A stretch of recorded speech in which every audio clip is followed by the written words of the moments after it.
Hi, everyone, and welcome to another episode of the Data Standard Audio Experience. Today on our show, we have Bob Lehto, the International Head of People at OKCoin. And today we're going to be speaking more about the crypto industry. So welcome to the show, Bob. I'm very excited to speak with you. Thanks for having me.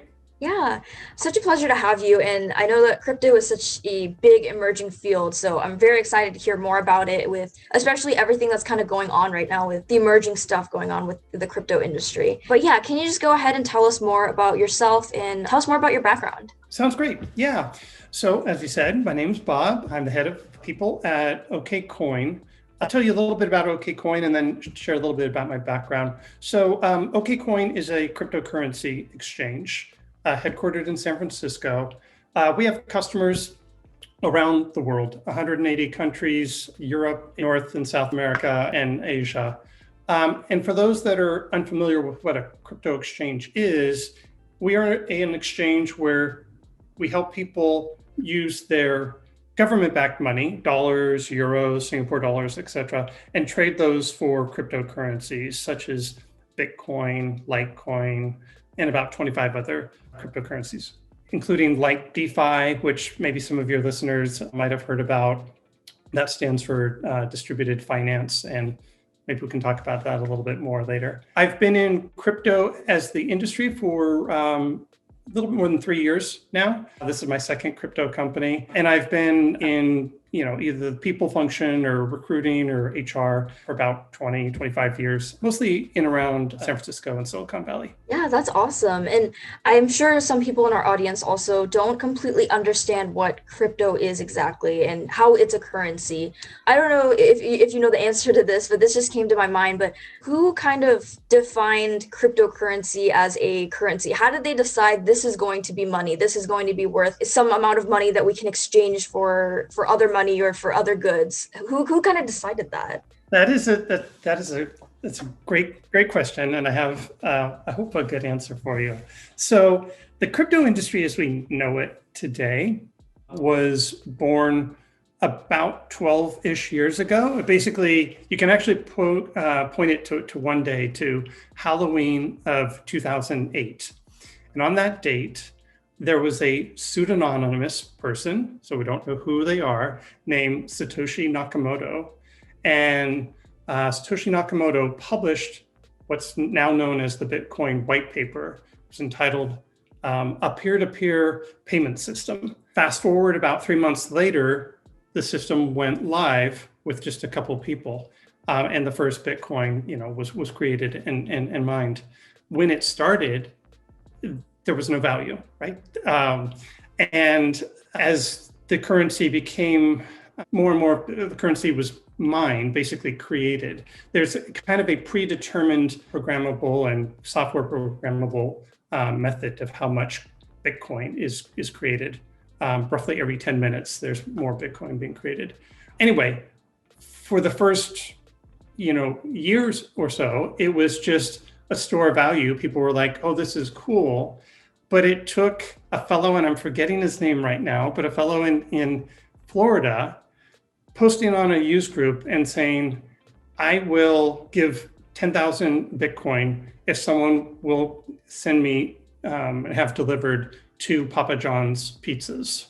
And so fast forward to now, in May, there is now what's called Bitcoin Pizza Day. And everyone loves to kind of see how much would those pizzas cost in today's value. So basically, Bitcoin as kind of the premier, kind of the most largest cryptocurrency, kind of went from a value of less than a penny per Bitcoin to today. I didn't look at it today, but it's roughly trading between a little bit north of $55,000 per Bitcoin. So I'll let your listeners do the math, but 10,000 times 55,000, those are expensive pizzas by today's standards. Yeah, definitely. I was also going to mention that that's going to be a very expensive pizza. That's going to be worth a lot of pizza for 1 Bitcoin, definitely. But Yeah, that's interesting. I'd like hearing about that story. I don't know if a lot of people know about that story, but that's awesome. And yeah. I yeah, can maybe I can send you a link, yeah, for show notes or something like that. Yeah, And it's attractive, Bitcoin and cryptocurrencies are attractive to people around the world for different reasons. The one thing that's so amazing about it, as I talked about it being kind of based on math and cryptography and software programmable. So the peer-to-peer part of the system is that I can send to you it's the first internet native money, right? So I can send to you money that was not issued by a government and was never stored by a bank. So you and I essentially become the bank. Even right now, again, just based on politics and kind of world affairs, there's tremendous interest in Turkey, literally today, because of the politics there. And I won't go into the politics, but there's kind of chaos in the central bank. The fiat currency in Turkey is being devalued because of kind of just chaos in society. That is driving interest into Bitcoin, which again can be stored outside of the bank, giving people more control of their money and their value. Yeah, definitely. Super interesting stuff. And I wanted to also relate this back to data science. And so, how does data science, how has it really evolved the crypto exchange? How does it kind of relate to it? It's a good question. I think from my perspective, there's a couple things. When crypto first started, it was very unregulated. Today, it's become much more regulated by government agencies around the world. OKCoin is very pro-regulation, and we work with governments around the world, including here in the US and elsewhere. But when these rules first started coming out, it was very much about being retrospective and kind of looking back and using data science and data analysis to make sure that everything was on the up and up.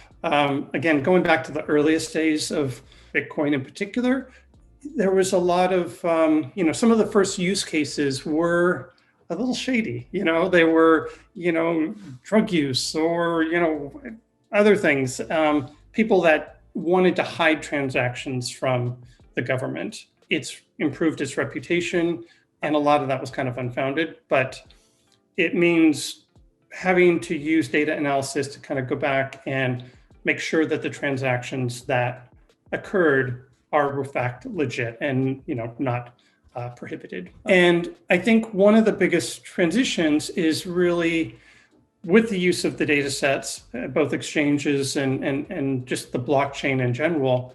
We're able to be much more predictive, to be able to look based on, again, analysis from kind of past transactions, be able to either real time or do predictive analysis to look for suspicious activity or user accounts. And then also things like social data or sentiment analysis can be used. This is more like on the investor side, not necessarily as an exchange. As an exchange, we're neutral between buyer and seller, but some of the more sophisticated, like institutional investors, I know are starting to use sentiment analysis and social to look for price predictions. Yeah, definitely. And it sounds like you can definitely apply data science to the cryptocurrency and the crypto exchange market. And with data science that we were talking about, there needs to be a crypto data set of some sort. And I wanted to know what is a use case and what is an example of how you've been able to handle that kind of data set? Yeah. So, again, there's a lot of interest. One of the fundamentals of Bitcoin and most cryptocurrencies is the notion of blockchain, right? And probably most of your listeners will be familiar with kind of blockchain technology, at least at some level. But it is a distributed kind of public ledger, and so it probably is very appealing, I would imagine, to the data scientists out there to be able to have these large data sets. I know that both with Bitcoin and Ethereum, there are historical data sets with 5+ years of data that can be downloaded and analyzed. I think most of them come in CSV formats, but there's websites like CoinGecko, and there's one called Kaggle with a K that your listeners again could go and kind of take a look at. As an exchange, we provide to our institutional customers, the this wouldn't be of value to you or I as the typical retail user, but we provide API integration, and so people can either use WebSocket or REST APIs and get everything from pricing data, transaction data, account balances, both look at like spot and margin accounts, a whole host of things like that. Yeah, super interesting stuff. And it sounds like it's some of the data could be open source then if it's readily available on something like Kaggle. So it's Correct. yeah, so it's pretty open source data and easily foundable. I thought it wasn't exactly open source just because it seems like a very highly regulated industry, cryptocurrency. It is. It Yeah. is. But a lot of the projects are all based on open source fundamentals. Okay. Yeah. And I mean, there's a lot of things I'm excited about and kind of proud about at working at OKCoin. But I think one of the things at the very top of the list is our support of open source projects. Almost about 2 years now, we've been doing developer grants to cryptocurrency developers that are contributing to open source projects, kind of both big and small. And I think it's great to be able to just support their work so that they can contribute to the larger ecosystem. Most recently, there's a fairly new alliance. There's an alliance called COPA, which is the Crypto Open Patent Alliance. And OKCoin just announced our joining of that literally in about the last month or so. It was started by Jack Dorsey and Square, the Cash App. And we're really proud to again partner with Square and a couple other cryptocurrency companies to kind of just promote our young industry. Yeah, absolutely. And it's a huge industry that's going to be growing as well in the future, definitely. Yeah. Yeah. You asked the question earlier about the price of Bitcoin and things like that. Bitcoin just passed $1 trillion in market cap in about the last month or two.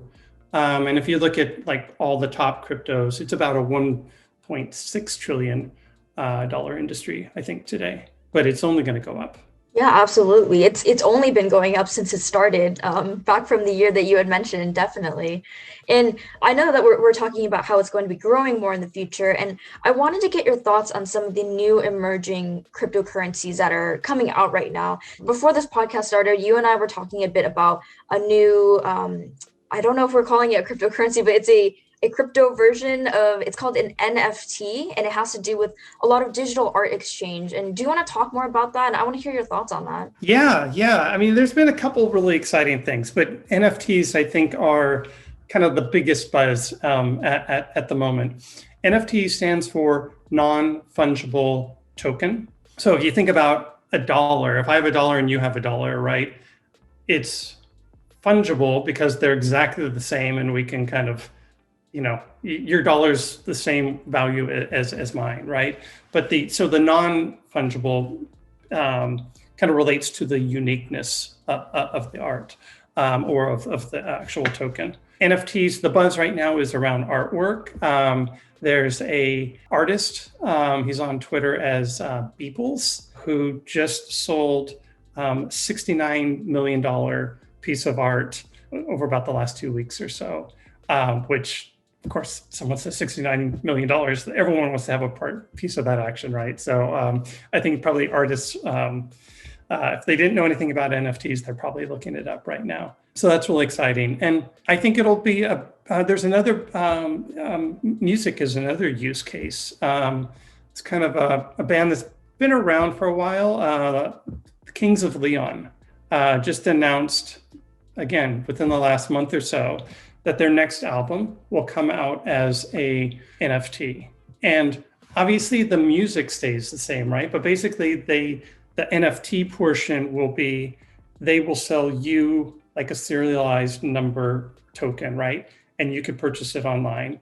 You get the music just like you would stream anywhere else, but they're going to provide benefits that you would not get today. So it's like, who knows what it'll be, but maybe it's a Zoom call with the band and you get to kind of hang out, or fast forward after we're all vaccinated and get back to normal, you get a backstage pass or something like that. So yeah, art, music, even something, I was just talking to someone over the weekend about medical data. And again, imagine if, a lot of times today you can have your medical record on your phone or on a website or something like that with your doctor to see. But what about if you had some sort of ailment or condition and you wanted to see if you're available for a trial or something like that?